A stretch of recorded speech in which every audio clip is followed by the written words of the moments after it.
नमस्कार दोस्तों, बटवाल कौम के हवाले से अपने वीडियो नंबर 58 के साथ हाज़िर हूँ। जैसा कि आज का रीति रिवाज पे बात हो रही है, तो रीति रिवाज के हवाले से पार्ट नंबर जो 5 है, मतलब 5वें वीडियो के साथ मैं आज हाज़िर हूँ। तो बटवाल कौम की अगर हम शादियों की बात करें तो जितने भी जो हमारा इस वक्त ऑल इंडिया बेस है, जहाँ 1947 से पहले भी, तो ये हमारी शादियां जो हैं वो आर्य समाज के जो बानी हैं स्वामी दयानंद जी, उनका एक किताब है जिसका नाम संस्कार विधि है। तो हमारे जन्म से लेकर के जो हम लास्ट रिटीज परफॉर्म करते हैं, संस्कार जब करते हैं इंसान का, तो जितने संस्कार हैं सारे उस संस्कार विधि में लिखे हुए हैं। तो जहाँ जहाँ आर्य समाज है इस वक्त जो है, ये हरियाणा में और राजस्थान में काफ़ी आर्य समाज जो है ना वो स्थापित हो रहे हैं। तो मेरी उन लोगों को खासकर रिक्वेस्ट कि वो एटलीस्ट स्वामी जी का जो सत्यार्थ प्रकाश है और ये संस्कार विधि जरूर पढ़ें, क्योंकि सिर्फ आर्य समाज स्थापित करने से बात नहीं बनती, उसके बारे में जानकारी लेना बड़ा ज़रूरी है। तो स्वामी जी ने 1932 बिक्रिमी में ये जो है ना ये ग्रंथ जो है संस्कार विधि लिखना शुरू किया था। उसके बाद इसके जो है वो डिफरेंट संस्कार जो हैं वो चलते गए। तो आज की डेट में अगर उसे निकालो तो ये करीब 150 साल, 144 या 150 साल के करीब बनता है कि उसके पहले जो है वो आर्य समाज जो है वो किताब लिखी गई थी। उसके पहले किस तरह से शादी होती थी ये बता पाना मुश्किल है। अगर हिंदुज़म के हिसाब से हम देखें तो जाहिर सी बात है कि वो सनातन धर्म के हिसाब से होती होगी, सनातन धर्म। और इस वक्त सनातन धर्म की वेदा भी चल रही है साइमल्टेनियसली, और आर्य समाज की जो वेदा है शादी में, दोनों साइमल्टेनियसली चल रही हैं। अब अगर सियालकोट के हवाले से देखा जाए तो वहाँ कुछ जो परिस्थितियाँ उस वक्त हैं वो कुछ और थी शादी ब्याह के मामले में। मैं उस डिटेल में नहीं जाना चाहता हूँ क्योंकि वो उतनी खूबसूरत डिटेल नहीं है, जम्मू के हवाले से नहीं कहा जा सकता। बट हाँ, जब आर्य समाज की स्थापना हुई, जब आर्य समाज आया सोसाइटी में, खासकर हम लोगों की सोसाइटी में, तो तब से ये शादियाँ जो हैं वो आर्य समाज की संस्कार विधि के हिसाब से हो रही हैं, जैसा भी स्वामी जी ने उसमें जो किया हुआ है। एक तो ये बताना था। और इस आर्य समाज की जो शादी है उसको marriage validation act 1937 marriage validation act 1937 with the provisions of Hindu marriage act 1955, तो उसको ये मान्यता जो है वो दी गई इस आर्य समाज की शादी को। तो जो हिंदू स्टाइल में जिसमें लड़के और लड़की की जो है आपस में गांठ डाली जाती है दुपट्टे की, इसमें भी वही है, उस तरह से जो मिलती है। तो आर्य समाज और सनातन धर्म दोनों का जो बेसिक डिफरेंस है, वो शादी हो या दूसरा हो, उनमें मेजर जो फ़र्क है वो ये है कि आर्य समाज में मूर्ति पूजा नहीं है और सनातन धर्म में और या दूसरे जो हमारे हिंदू धर्म है वहाँ मूर्ति पूजा है। ये बेसिक दोनों का फ़र्क है, आर्य समाज का और दोनों का। बाकी दोनों जो है वो अग्नि के इर्द गिर्द जो है वो फेरे लिए जाते हैं, सेंटर में अग्नि होती है, ये दोनों हैं। इसके अलावा संस्कार विधि में जो स्वामी जी ने जो मेंशन किया है वो है कि 18 साल से कम उम्र की लड़की नहीं होनी चाहिए और 21 साल से ज़्यादा, मतलब 21 साल से ज़्यादा लड़का होना चाहिए। अगर ये दोनों एज ग्रुप जितने उन्होंने बताए हैं वो सही नहीं हैं तो आर्य समाज में वो इसकी परमिशन शादी की नहीं देते हैं। आर्य समाज संस्कार विधि के हिसाब से अगर देखा जाए तो वो इंटर रिलीजन और इंटर कास्ट दोनों तरह की शादी की जो वो है वकालत करते हैं, वो दोनों की सपोर्ट करते हैं। इंटर रिलीजन मतलब दोनों मज़हब में आपस में शादी, और इंटर कास्ट भी वो अलाउ करते हैं स्वामी जी संस्कार विधि में।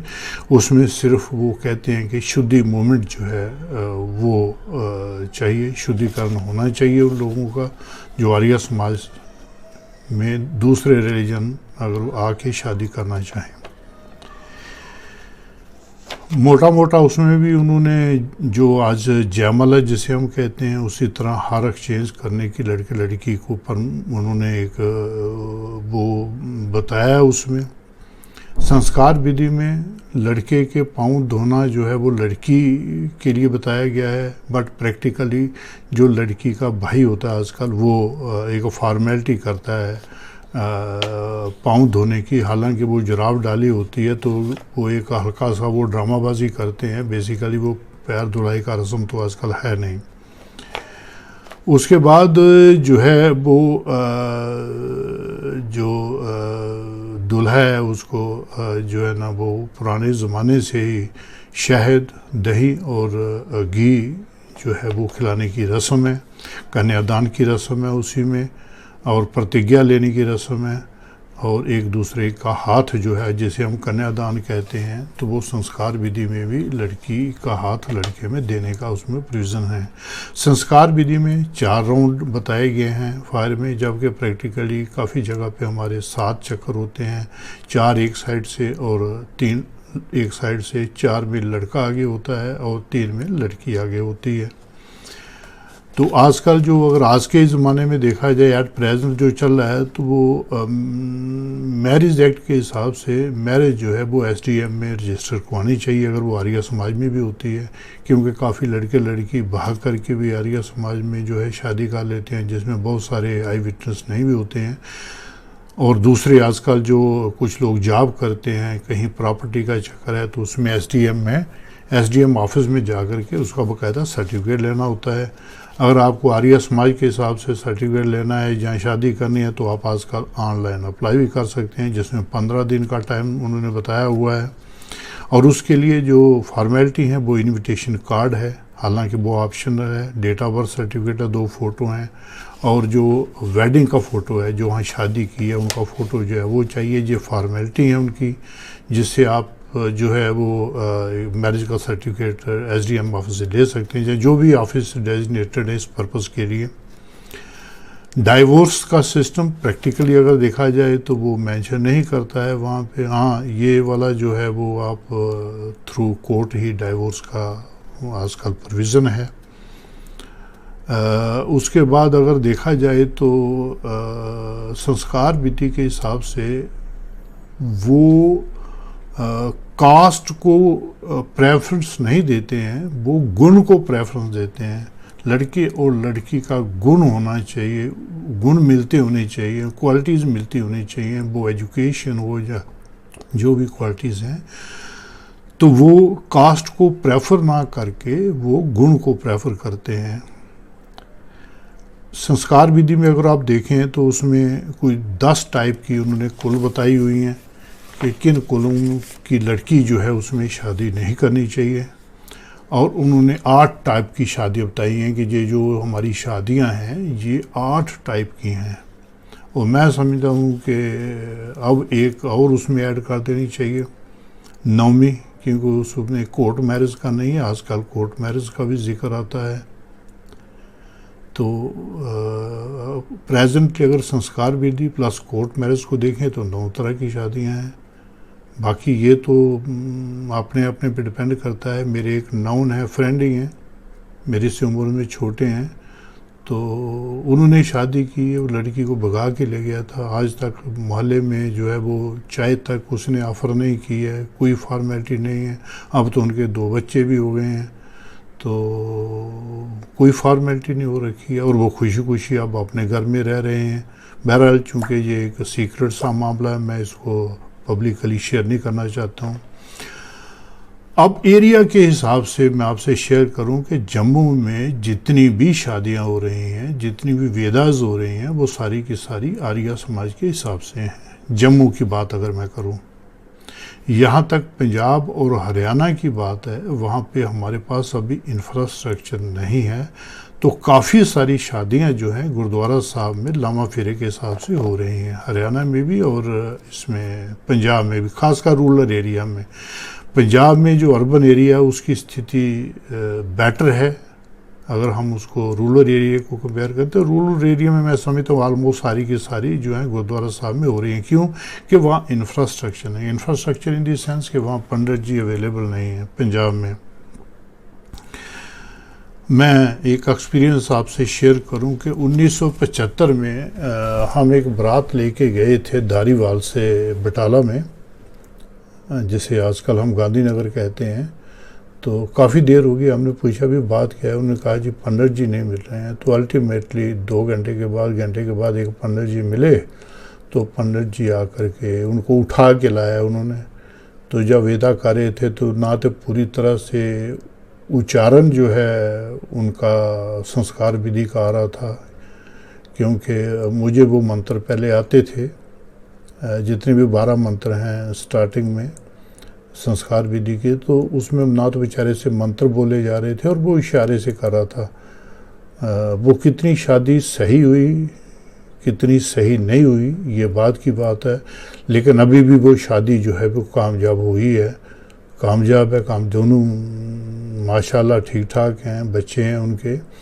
तो वो एक फॉर्मेलिटी थी। वो बुज़ुर्ग बेचारे जो हैं वो काफ़ी ओल्ड एज हो चुकी थी, बोला नहीं जा रहा था उनसे। तो ये 1975 की मुझे अभी भी याद है, गांधी कैंप बटाला की मैं बात कर रहा हूँ, तो वहाँ से उन्होंने लोकली पंडित अरेंज किए हैं। तो मेरा ये कहने का मतलब ये है कि पंजाब और हरियाणा में जो है काफ़ी सारी प्रॉब्लम है, खासकर रूरल एरिया में।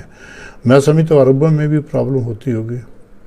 यहाँ तक हरियाणा का ताल्लुक है, डवाली का ताल्लुक है, वहाँ एक साहब हैं लोहगढ़ के, मेरे ख्याल में वही एक ही हैं जो इस वक्त जो है ना वो आर्य समाज संस्कार विधि के हिसाब से जो है ना वो वेदा करवा रहे हैं। बाकी तो फिर सारा का सारा आप समझते ही हैं कि वहाँ गुरुद्वारा साहब हैं, खुशी में भी गमी में भी वहाँ वो चल रहे हैं। यहाँ तक भरतपुर का ताल्लुक है तो वहाँ आर्य समाज की स्थापना है वहाँ पे, और मैं समझता हूँ वहाँ मैक्सिमम जो है वो शादियाँ हमारी वेदा जो हैं वो आर्य समाज के हिसाब से होती हैं।